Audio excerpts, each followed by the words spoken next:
భారీ వర్షాలు కురుస్తున్నాయి. అత్యధికంగా 47 సెంటీమీటర్ల దాకా వర్షం పడింది ఈసారి మా మహబూబాద్ ఏరియాలో. అయితే ఏటేటా ప్రకృతి ప్రభుత్వానికి కావచ్చు, ప్రజలకు కావచ్చు, కొత్త కొత్త ఛాలెంజెస్ విసురుతూ ఉంది. ఎందుకంటే కనీవిని ఎరగని రీతిలో వర్షాలు పడ్డప్పుడు ప్రభుత్వం చేయాల్సిన చర్యలు ఉంటాయి. తర్వాత ఇట్లాంటి వరదలు వచ్చినప్పుడు వీటిని గుణపాఠాలు నేర్చుకొని భవిష్యత్తులో కూడా కొన్ని కార్యక్రమాలు తీసుకోవాల్సి ఉంటుంది. అట్లాంటి వాటి గురించి మాట్లాడేందుకు మంత్రి పొన్నం ప్రభాకర్ మనతో పడుతున్నారు. నిజానికి ఇట్లాంటి వర్షాలు అరుదుగా వస్తుంటాయి. ఒక్కసారి పెద్ద వర్షాలు పడ్డప్పుడు ప్రజలు ఇబ్బందులు పడుకుంటారు. ఇట్లాంటి సమయంలో మీ ప్రభుత్వ పరంగా ఎట్లాంటి చర్యలు తీసుకుంటారు? ముఖ్యంగా భారీ వరదలు ప్రజల జనజీవనాన్ని అతలాకుతలం చేస్తున్నాయి. ఇప్పుడు పడుతున్న వర్షాలతో నిజంగా ఎవరికి ఇబ్బంది లేదు. ఎందుకు ఇబ్బంది లేదంటే కంటిన్యూగా కుంటాపోత వర్షం కురిస్తే ఒకటేసారి వాటర్ అంతా కూడా ఇళ్లకు వచ్చేట్టు ఉండే అవకాశం ఉంది. కానీ రాత్రి 11 గంటల నుంచి పడుతున్న వర్షం పడి ఆగడం వల్ల వాటర్ ఫ్లో అవుతూ ఉంది. సో ఇది this is a good sign. మనకు అందరు కూడా మంచిది. ఆ భగవంతుని కటాక్షంతో ఎక్కడ కూడా ప్రజలకు ఇబ్బంది కలిగేటువంటి పరిస్థితి ఎక్కువగా రావడం లేదు.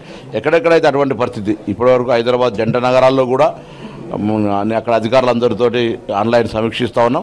అక్కడ ఎటువంటి పరిస్థితి ఇప్పుడు పునరావాసం ఏర్పరచాల్సినటువంటి పరిస్థితి కానీ ఏదో కాలనీ మునిగిపోయిందనేటువంటి పరిస్థితి లేదు.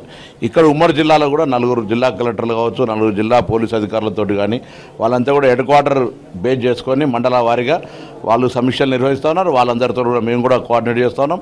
మా గౌరవ శాసనసభ్యులు మేము అందరం కూడా కలిసి ఎక్కడ కూడా ప్రజలకు ఇబ్బంది కలగకుండా ఉండే విధంగా చర్యలు తీసుకోబడుతున్నాయి. కాబట్టి ఎక్కడైనా ప్రజలు ఏదైనా ఇబ్బంది అయితే ఆయా జిల్లా కలెక్టరేట్లలో కంట్రోల్ రూమ్లు ఏర్పాటు చేసినాం. మీకు పునరావాసం ఏర్పాటు చేయాల్సి వచ్చినా లేదా ఎక్కడైనా ప్రాబ్లం ఎలక్ట్రిసిటీ ప్రాబ్లం కావచ్చు, ట్రీ ఫాలింగ్ కావచ్చు, కొంత రోడ్ కనెక్టివిటీ బంద్ అయింది. That is for hours. కాబట్టి ఎక్కడికక్కడ జిల్లా కలెక్టర్లు, పోలీస్ అధికారులు, సూపరింటెండెంట్ ఆఫ్ పోలీసులతో పాటుగా లోకల్గా ఎండిఓలు, ఎంఆర్ఓలు, ఎస్ఐలు, ఎలక్ట్రిసిటీ డిపార్ట్మెంట్ కావచ్చు, ఆర్ఎండ్బి కావచ్చు, ఫారెస్ట్ కావచ్చు, ఎక్కడైనా ట్రీ ఫాల్ అటువంటి అన్నీ కూడా అన్ని రకాల పర్యవేక్షణ జరుగుతుంది. గౌరవ ముఖ్యమంత్రి గారు చేస్తున్నారు, చీఫ్ సెక్రటరీ గారు, జిల్లాల మంత్రులు. ఇలా ఉదాహరణకు పాలేరు, మధిర మునిగిపోతూ ఉంటే అక్కడ రెవెన్యూ మినిస్టర్ గారు, ఉప ముఖ్యమంత్రి గారు అక్కడ కేంద్రీకృతమై ఉన్నారు. ఇక్కడ కూడా ఇప్పుడు ప్రజల లోపల అంటే ఇబ్బంది కలిగి మునిగిపోయేంత పరిస్థితి కరీంనగర్లో కానీ హైదరాబాద్లో కానీ లేదు. దీనివల్ల మనకు ప్రాణ నష్టానికి అవకాశం లేదు. పునరావాస కేంద్రాలు ఏర్పాటు చేయాల్సిన పరిస్థితి ఏర్పడలేదు. అంటే మనం చూసుకుంటున్నాం గత కొద్ది రోజులుగా చూసిన వర్షాలు చాలా మీరు అన్నట్టుగా ఒక్కసారిగా పడుతుంది, ఒక్కసారి మొత్తానికి లేకుండా పోతుంది. అంటే అయితే కరువు లేకుంటే అతివృష్టి లాగా ఉంటుంది. ఇట్లాంటి నేపథ్యంలో క్లౌడ్ బరస్ట్ లాంటి పరిస్థితులు కూడా వస్తున్నాయి. టోర్నడోలో ఏర్పడుతున్నాయి. ఇలా హైదరాబాద్ కూడా పెద్ద ఎత్తున మేఘాలు పైకి లేస్తాయి.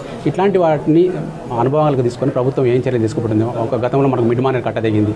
ఇట్లా అనుకోని వరదలు వస్తే ఏం చేయబోతుంది? ఇప్పుడు ప్రభుత్వం అన్ని రకాలుగా అప్రమత్తంగా ఉంది. ఎక్కడ కూడా ప్రాణ నష్టం జరగకుండా ప్రజలు ఒకవేళ ముంపుకు గురై లోతట్టు ప్రాంతాలు ఉంటే కూడా వాళ్ళకు పునరావాసం ఏర్పరిచే విధంగా అన్ని చర్యలు ఆదేశాలు కూడా జరిగింది. రిస్క్ ఫ్యాక్టర్ లోపల ఎక్కడన్నా క్రైసిస్ ఏర్పడితే ఉన్నత స్థాయి లోపల కూడా ఎప్పటికప్పుడు సమీక్ష చేసుకుంటూ ఉన్నాం చీఫ్ సెక్రటరీ గారి స్థాయి లోపల.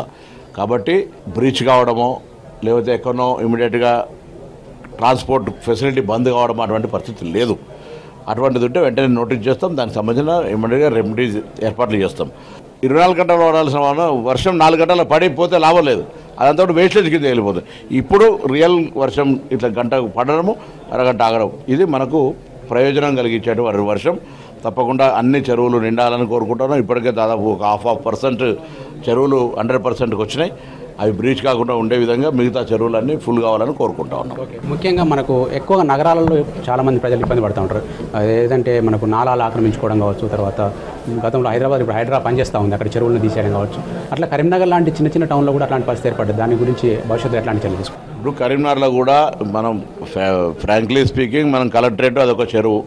సో అక్కడ కొంచెం వాటర్ లాగింగ్, వాటర్ దానికి సంబంధించి ఇంకో కొంచెం డ్రైన్ ఫెసిలిటీస్ క్రియేట్ చేయాల్సిందే. భవిష్యత్తుకు కొత్త కలెక్టరేట్ కట్టిన తర్వాత దానికి సంబంధించి కూడా ఒక కంప్లీట్గా ఒక స్ట్రాటజీ దాన్ని సర్వే చేసి దాని చర్యలు తీసుకుంటాం.